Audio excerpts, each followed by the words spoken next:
Sugar patients chapati రోటీ కాకుండా సంతృప్తిగా rice కూడా తినవచ్చు. Doctor rice, sugar free rice, doctor rice, diabetic rice, sugar పెంచని బియ్యం, డాక్టర్ రైస్. అది ములుగ్గన్పూరు. మా బిడ్డ తేజస్వి మల్కాపురం కామారి విద్యాసాగర్ రాయేశ్వర కొడుకు విద్యాసాగర్ వచ్చి ఇప్పుడు 6 సంవత్సరాల చిల్లర అయితే పెళ్లి చేసినాము. ఒక పాప కూడా పుట్టింది. పాప పుట్టిన కానించింది పాప అని ఉండలేదు, భార్య అని ఉండలేదు. ఏమైనా తల్లి చెప్తే కొట్టుడు, ఏమన్నా ఉంటే ఎక్కడ నుంచుకోపో విడాకులు ఇస్తాను బెదిరిస్తాడు. ఎప్పటికైనా ఏ ముచ్చట కూడా మాట్లాడాడు. పాప ఎట్లున్నది, భార్య ఎట్లున్నది ఏం లేదు. ఏమన్నా ఉంటే మా అమ్మ పాప వస్తారు వెళ్ళిపోవాలి అంటాడు. ఏమన్నా హైదరాబాద్ ఉంటే పెద్ద మనుషులు వాళ్ళు పెద్ద మనుషులు ఏం మాట్లాడలేదు, ఎప్పుడు కానీ ఏం మాట్లాడలేదు. ఏదంటే సామరస్యంగా అందరం కలిసి ఉండాలి బావ అని చెప్పి వాళ్ళను ఎప్పటికీ నచ్చ చెప్పుకుంటున్నా కూడా ఏం లేదు. మీ పాపని తీసుకోమని విడాకులు ఇస్తాం, మీ పాపని తీసుకోమని విడాకులు ఇస్తాం అని చెప్పి కోర్టులో కేసేసి 4 నిమిషాలు పెడుతున్నారు. ఎన్ని రోజులు అవుతుంది కేసేసి 4 నెలలు అవుతున్నది. మాకు తెలియకుండా కేసేసింది. కేసేస్తే మాకు కనుక్కోవడానికి మీరు కేసు రాయాలంటే మేము కేసు రాసిన వాళ్ళని వచ్చి మా రాయేశ్వరం మల్కాపూర్ రాయేశ్వర బావ కొద్దిగా మాటలు కొద్దిగా చివాట్లు పెట్టి మీరు 4 నిమిషాలు మాట్లాడుతూ సార్ కోపం మీద వెంబడి కేసు రాసిండు. కోర్టుకు పంపించింది. 4 కేసు రాసిన వాళ్ళ మీద అతను అప్పటి నుంచి ఏమైనా కోర్టు ఎన్ని రోజులైనా తెలియదు. ఏదైనా ఉన్నా సామరస్యం మాట్లాడుకొని వాళ్ళని కలుపుదామని చెప్పి మేము పాపను తీసుకొచ్చి అప్పచెప్పినాం. ఎటువంటి న్యాయం కావాలా మీకు? మాకు పాపను వాళ్ళు సాదుకోవాలి అంతే. మరి వీళ్ళకి తరచుగా గొడవలు ఎందుకు వచ్చినాయి?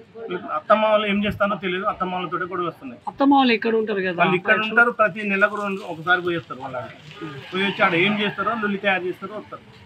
ప్రతి నెలకు ఒక్కసారి ఆడికి పోతారు. పోయినాక ఆడ 4 రోజులు ఉంటారు. 4 రోజుల్లో వీళ్ళను బతకలేకుండా లొల్లి తయారు చేపిస్తారు. ఇటుకొస్తారు. కథం వీళ్ళు కలిసి ఉండే పొజిషన్ లేకుండా చేస్తున్నారు అంతే. అంటే అబ్బాయి అమ్మాయి మంచిగా అబ్బాయి అమ్మాయి చాలా మంచి వాళ్ళు.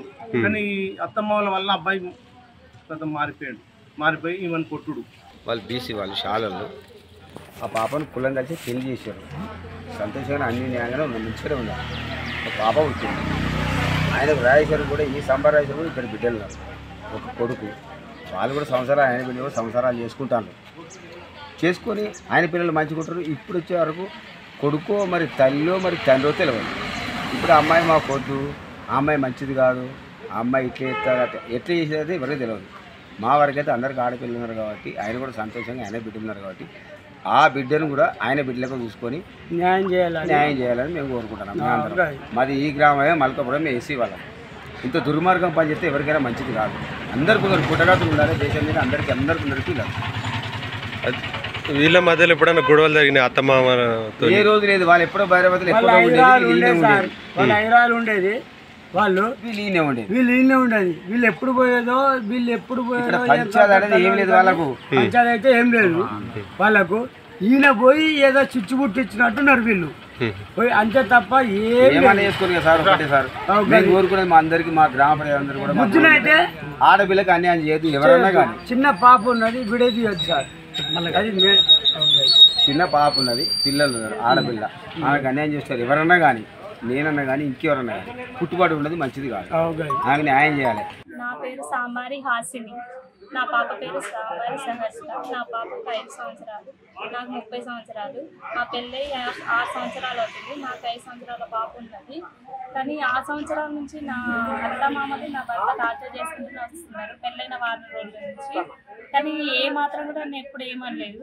కానీ ఇది ఫైనల్కి వచ్చినాక కొద్దిగా గట్టిగా మాట్లాడినా. నేను కోపంగా మాట్లాడే వరకు నన్ను ఇంటి నుంచి నా ఇంటికి వచ్చేసి హైదరాబాద్కి వచ్చేసి నన్ను ఇంటి నుంచి మా అత్త మామలు 4 రోజులు ఇంటి దగ్గర ఉండి నన్ను అబ్జర్వేషన్లో పెట్టి నా అత్త మామ నా హస్బెండ్ ఇంటి నుంచి వెళ్ళగొట్టి డైరెక్ట్ 6 నెలలు అయినాక మళ్ళీ డివోర్స్ కేసు పంపించారు. నాకు లీగల్ నోటీస్ పంపించారు. అది దాంతో సరిపోకుండా నేను నార్మల్గా పోలీస్ స్టేషన్లో కేసు పెట్టాను. డివోర్స్ కేసు పంపించాలని తీసుకుపోమని అంటే నాకు వద్దు, నువ్వు సైకో అని చెప్పి నన్ను మెంటల్గా తీసుకెళ్ళి లాస్ట్కు విడాకులు తీసుకుంటా, నువ్వు ఏ అబ్బాయికి పనికిరావు, నువ్వు ఏ ఇంట్లో ఉండలేవు అని నన్ను ఈ విధంగా సూటిపట్టి మాటలతో మానసికంగా వేధిస్తాను. మరి నా ఇక్కడ అత్త మామది. బోర్డు పెట్టుకున్నారు కదా మీరు మహిళా పోలీస్ పోలేదు. మహిళా పోలీస్ స్టేషన్ ఇంతవరకు వెళ్ళలేదు. నార్మల్ పోలీస్ స్టేషన్ మా ఊళ్ళో అమ్మ వాళ్ళ ఊళ్ళో ఉన్న పోలీస్ స్టేషన్కి వెళ్తే ఆ ఎస్ఐ కూడా మంచిగా కలిసి ఉండాలని తను కూడా చాలాసార్లు చెప్పిండు. అయినా కూడా మా హస్బెండ్ వినలేదు. మా అత్త మామలు చెప్పిన మాటలే వింటారు మా హస్బెండ్. ఎప్పుడు కూడా నా మాట మీకు ఎటువంటి న్యాయం కావాలని చెప్పేసి నాకు నా భర్త కావాలి, నా బిడ్డకు కన్న తండ్రి కావాలి, ఏమంటున్నారు? విడాకులు వద్దు.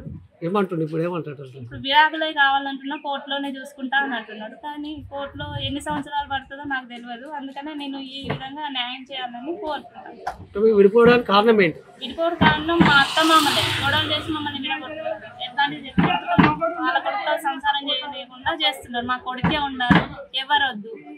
ఈ ఊళ్ళో వాళ్ళు వెలేసిన కుటుంబం అందరితో గొడవలు పెట్టుకుంటారు, మమ్మల్ని గొడవలు చేస్తున్నారు అంటున్నారు. అసలు ఆలోచన వాళ్ళకి ఎందుకు వస్తుంది? మరి వాళ్ళకి ఎవరితో మంచిగా ఉంటారు, వాళ్ళకి ఎట్లాంటి ఎవరితో సంబంధాలు లేవు.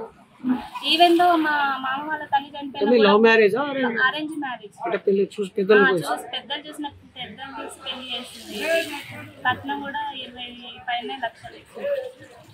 కానీ కట్నం ఏమి ఇవ్వలేదు, బంగారం ఏమి పెట్టలేదు. నువ్వు ఫ్రీగా వచ్చినావు, బానిస బతకాలి, కోడల్ని అయితే కొడతాం, కొడుకునైతే తీరుతామని ఇట్లాంటి నీచమైన మాటలు మాట్లాడుకుంటూ నా బిడ్డను నన్ను నా తోడబుట్టులను అందరినీ వేధించుకుంటూ వస్తున్నారు మానసికంగా, ఫిజికల్గా. ఇప్పుడు ఎన్ని రోజులు అవుతుంది మీరు దూరంగా ఉన్నారు? సంవత్సరం. అమ్మాయి న్యాయం జరిగి మంచిగా కావాలి, అమ్మాయి సంసారం చేయాలి. ఆ పిల్లలందరూ ఆగమైపోతాను. ఆ పిల్ల అన్నం తింటలేదు, సైకో సైకో అంటాను. ఊరికి ఆమెను అత్త మామ మస్తు కొడతాను. అది ఊరంతా ఒకటే, మన దిక్కే ఉన్నాడు ఊరంతా. ఊరు సర్పంచ్ సుత మన దిక్కే ఉన్నాడు. వాళ్ళ మామ మస్తు కొడతాడు ఆమెను. అత్త మామ ఆడపిల్లల కంచి కొడతాడు ఆమెను. ఇంకా సంసారం చేయొద్దానంటాడు. ఇది పద్ధతి సారు, జర మీరు అందరు న్యాయం చేయండి. తెలుగులో న్యూస్ కి ఫాస్టెస్ట్ యాప్ ఇప్పుడు టోటలీ న్యూ అవతార్లో. జస్ట్ 5 సెకండ్స్ లో కంప్లీట్ న్యూస్, సోషల్ మీడియాలో ట్రెండ్స్ కి one stop solution, live TV app, voice search option తో ఇప్పుడే డౌన్లోడ్ చేయండి లేదా అప్డేట్ అయిపోండి. యాప్ లింక్ డిస్క్రిప్షన్ లో ఉంది.